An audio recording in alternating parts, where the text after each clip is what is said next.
Hello friends, బాగున్నారా? ఈరోజు మనం చింత చిగురు, ఇది సీజనల్గానే దొరుకుతుందండి. చింత చిగురు తెలియని వాళ్ళు ఉండరు. అది పప్పు ఎలా చేయాలి అనేది నేను ఇప్పుడు మీకు చేసి చూపిస్తాను. ఇది చాలా హెల్దీ, టేస్టీ కూడాను. ఆ వీడియోలోకి వెళ్ళిపోయే ముందు నా ఛానల్ లైక్ చేయండి, షేర్ చేయండి, సబ్స్క్రైబ్ చేసుకోండి.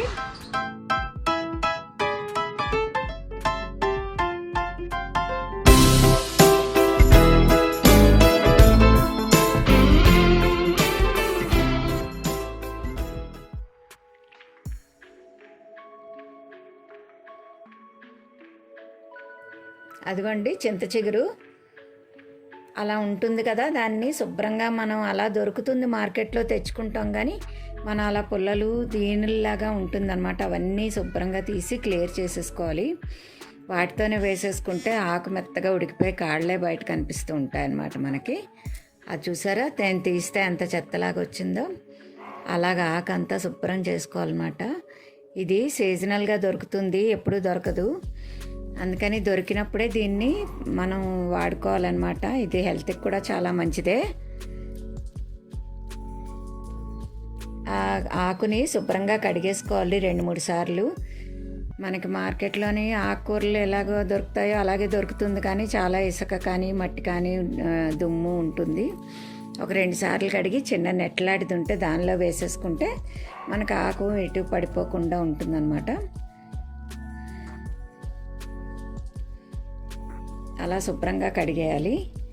ఇప్పుడు అందరూ కందిపప్పే వాడుతూ ఉంటారండి చింత చిగురు పప్పు చేయడానికి, కానీ నేను పెసరపప్పుతో చేసి చూపిస్తున్నాను. ఇది వెరైటీగా కూడా ఉంటుంది. 2 కప్పులు పప్పు తీసుకున్నాను నేను, పెసరపప్పు. దాన్ని శుభ్రంగా కడిగి తెచ్చుకోవాలి. ఇప్పుడు దాన్ని పొయ్యి మీద పెట్టేసుకొని వాటర్ పోసుకొని పప్పు ఉడికించడం ఎలాగా అనేది అందరికీ తెలిసిందే కదా, దాన్ని అలా పెట్టేసుకోవాలన్నమాట.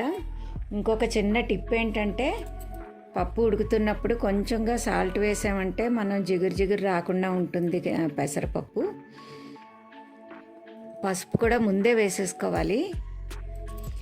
ఇప్పుడు ఈ పప్పు కోసం మనం ఒక 10 పచ్చిమిరపకాయల దాకా తీసుకున్నాము. ఒక చిన్న ఉల్లిపాయ కూడా తీసుకున్నాను. ఇది పచ్చిమిరపకాయ కారమే దీనికి వేసుకుంటే బాగుంటుందండి, రెడ్ చిల్లీ పౌడర్ కన్నా. ఉల్లిపాయని సన్నగా, వీలైనంత సన్నగా కట్ చేసేసుకొని పోపులో వేసుకోవాలన్నమాట. ఇప్పుడు మనం పప్పు ఉడికే లోపున బాండీ పెట్టేసుకొని ఇటుపక్క పోపు కూడా వేసుకుంటే పప్పు మనకి తొందరగా రెడీ అయిపోతుంది. అందుకోసం నేను బాండీ పెట్టేశాను. ఒక 2 టేబుల్ స్పూన్ల ఆయిల్ వేసేసుకోవాలి.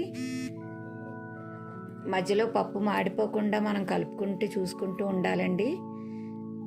కుక్కర్లో పెట్టేస్తే బాగా మెత్తగా అయిపోతుంది, అందుకని నేను బయటే ఉడికిస్తున్నాను. అంతే, దానిలోకి మనం ఇప్పుడు ముందు పోపు వేద్దాము. పోపు ఏంటి అనేది అందరికీ తెలుసు కదా. కొంచెం ఆవాలు, మినపప్పు, శనగపప్పు, జీలకర్ర వేసేద్దాము.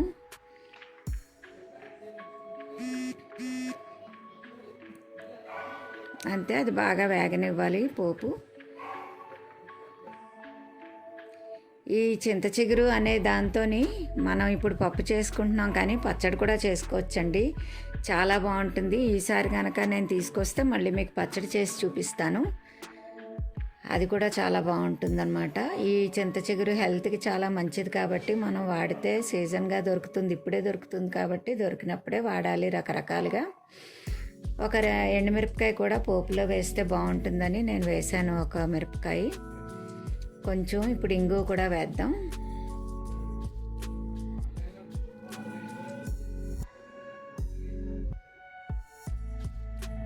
ఇప్పుడు బాగా ఎర్రగా వేగనివ్వాలి. పోపు ఎర్రగా వేగితేనే ఏ పప్పు అయినా, కూరైనా, పచ్చళ్ళకైనా టేస్ట్ బాగా వస్తుంది.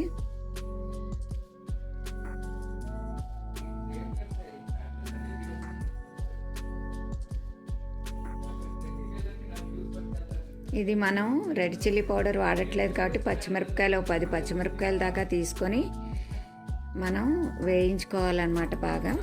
ఉల్లిపాయ అది కూడా బాగా వేగాలి. కందిపప్పుతో చేసినా కూడా చాలా బాగుంటుందండి. పెసరపప్పు చలవ అంటారు కదా, అందుకని అప్పుడప్పుడు పెసరపప్పు కూడా చేసుకుంటే ఇలా బాగుంటుంది. అందరూ ట్రై చేసి చూడండి.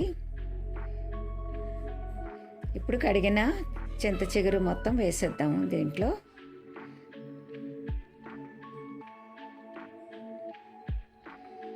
లేత చింత చిగురు అయితే పప్పు చాలా టేస్ట్ బాగుంటుంది.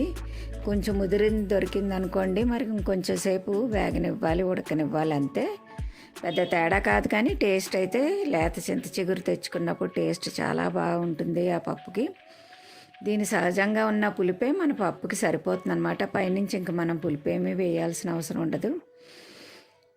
ఈ పప్పుని మధ్య మధ్యలో కలుపుకుంటూ ఉండాలి, మాడిపోతుంది. లేకపోతే అడుగంటిపోయినా కూడా మనకి టేస్ట్ మారిపోతుంది.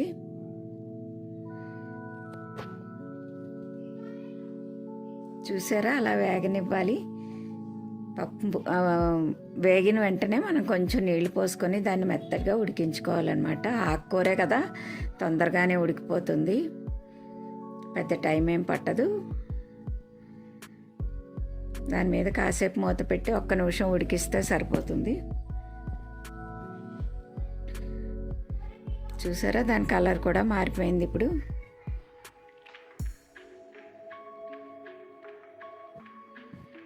కొంచెం కలర్ చేంజ్ అయింది కదా. ఇప్పుడు మనం సాల్ట్ వేసేసుకుందాం. అంటే పప్పుకి చింత చిగురికి కలిపినంత సాల్ట్ వేసుకోవాలి ఇప్పుడే. ఇంకా పప్పులో మళ్ళీ మనం విడిగా ఏం వేయం. మన పప్పు కూడా ఉడికిపోయింది, ఆఫ్ చేసాం కదా. ఇప్పుడు దాన్ని ఇందులోకి కొంచెం కొంచెంగా షిఫ్ట్ చేసేసుకుందాం. ఈ చింత చిగురు, ఉడికిన చింత చిగురులోకి పప్పుని షిఫ్ట్ చేసేసి మొత్తం బాగా రెండు కలిసేటట్టు కలిపి ఇంకొక 2 నిమిషాలు కలిపి ఉడకనివ్వాలి దాన్ని. అంతే అండి, చాలా ఈజీగా చేసేసుకోవచ్చు. ఇది చాలా తొందరగా కూడా అయిపోతుంది.